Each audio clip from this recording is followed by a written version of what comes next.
Hello, and welcome to the day. Thank you for spending your time with us. I'm Jake. I'm Joel. Welcome back to another episode of Jake and Joel Are Magic.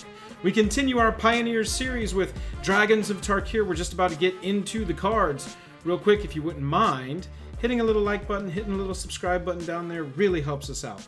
Only if you're logged in. We're not going to make you do work, so if you're on your lunch break and you're just trying to check the video out, then go ahead and watch away. Absolutely. We're not going to hold it We against love that. Let's jump into the cards. You see Avatar of the Resolute behind us. Real quick, as we've done in all the videos, I want to share our mindset. We're not aiming for the $15, $20 cards, obvious cards. That's not what these videos are about. These videos are to try and pick some sleeper picks that we think might find a home as a one of, two of, maybe four of in a main board, maybe two of, four of in a sideboard. That's where we're aiming. Yeah, when you think about Pioneer and you compare it to a format like Modern is a very expensive format, so you may find yourself shelling out like $200 just to get a 4 of for a set of cards that you need. In Pioneer right now, some of these cards that we're going to show you may be as much as $5, maybe as much as $8, but in the grand scope of things, this is a very affordable price and it's a good time to get in. Right, because a lot of the reprints are going to be of the cards that are $15, $20 plus dollars, and they're not going to reprint the ones that are $5 and will slowly creep up to where if you need a 4 of card X in your sideboard, that might be $50, you know? Yeah, that's true. And, you know, when a set does come out, theoretically, if we see a Pioneer Masters set, it's limited to like 249 cards. Absolutely. So they only have so many cards that they can put in that are going to be rare or mythic. Starting here with Avatar of the Resolute. This is the kind of card that speaks to my soul. I love mono green. I love all things aggro. Reach and trample on a 2-cost green creature is already good. We get an extra power for that 2 mana. Plus, it enters the battlefield with a +1/+1 counter on it for each creature you control with a +1/+1 counter. It's all upside. Oh yeah, and if you know the card Hardened Scales, you know that Avatar of the Resolute played alongside Hardened Scales in Standard. And there's already a lot of Hardened Scales decks that are starting to pop up in the Pioneer format. Right, and Hardened Scales is going to be one of those cards that absolutely gets revisited. If you know Modern, you know that Hardened Modular kind of took over as the Affinity format in Modern. So Hardened Scales, it would be very, very, very surprising if we don't see it as part of the Pioneered meta, at least in the beginning. Right, and this card's going to be a critical part of it, honestly. Oh, for sure. It's such a good card. There's so much upside. You get extra counters. Absolutely. Next up, we got a Tarkus Command. We got a lot of good commands out of this set. This is just one of those modular cards that has a ton of versatility. For sure, and you're not going to see Kolaghan's Command, obviously, because it's already a card that's tried and true, it's tested, it's proven, and it's way expensive, and now is not the time to buy it. No, pretty much with Pioneer, if it's good in Modern, it's going to be good in Pioneer, so for sure, we already know that one's going to be awesome. So a Tarkus Command comes with 4 really great modes. Obviously, you can see them. I don't need to tell you what they are, but versatility is key. In these formats, people are going to be looking for cards that answer a multitude of things while being strong just on their own. Absolutely. This card is no exception. Yep, absolutely. You can't say it any better than that. Speaking of commands, we got Dramoka's Command coming back. We got, I mean, it's, again, versatility, modular, choose 2. It's so many things on one 2-cost stick.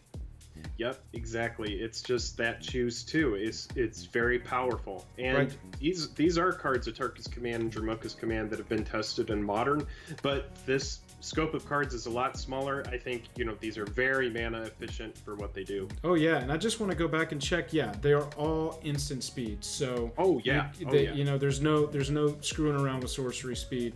After that, speaking of instant speed, we got Secure the Wastes. In our Core 15 video, I think we talked about a great return X spell that gets some creatures onto the battlefield for you, and one of the downsides was that it was sorcery speed. Secure the Wastes doesn't have that downside. EOT, Secure the Wastes, go to me, play an Anthem, swing hard. That's what I'm talking about.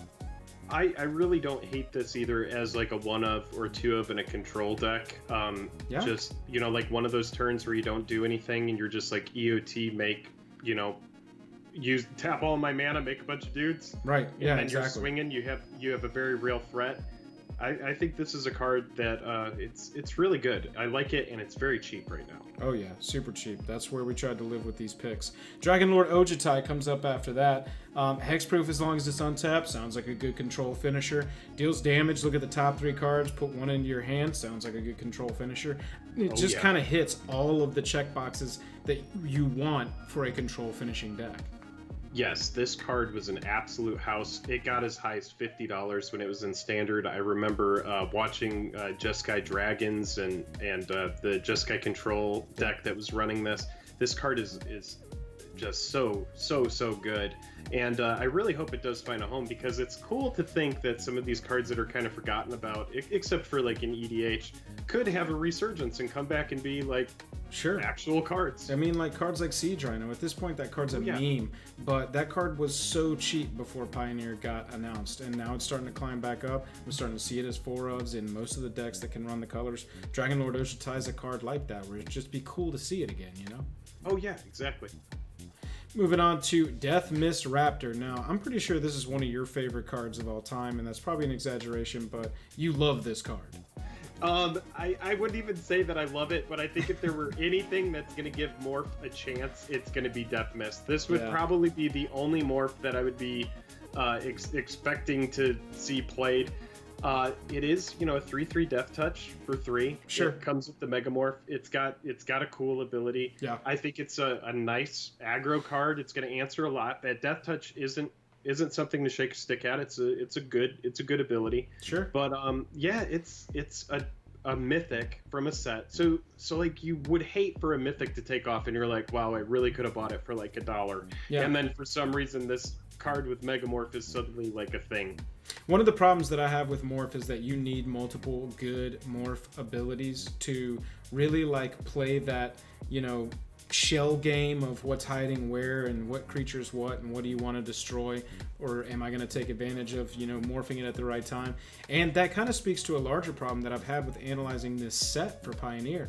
A lot of these cards, a lot of the good rares and mythics from the set had to do with Morph or played off of Morph, or and so when you look at it, you're just like, gosh, maybe a Morph build around deck. But in general, like a mono green deck would look at this card and go, nah, not really what I'm looking for. Yeah, no, I completely feel that, and I trust you as a mono green player saying that, but it's one of these cards where you look at it and it's like, yeah, it could get there, and you never know. Yeah, it seems good on the surface. It just, if I'm playing a deck with a 4-of Death Mist Raptor, mono green 4-of Death Mist Raptor, every time I flip it face down for 3, they're going to know exactly what it is. That brings us back around to a mono green card that's actually really good, but we've already talked about it. We appreciate you watching. Like we said at the top, if you wouldn't mind liking and subscribing. If you liked the video, it really helps us out. If you want to support us further, we got a Patreon. Link is down in the description below, and we're streaming 2 nights a week over on Twitch, Tuesdays and Thursdays. I think that is all I've got to say. I'm tapped out. Jake, you got anything else? Nope, I've just got this piece of pizza right here that I've been waiting to eat. Oh, nice. Now Jake's going to start ending all of our videos with eating. Great. Mm-hmm. Wonderful. Thanks. Bye.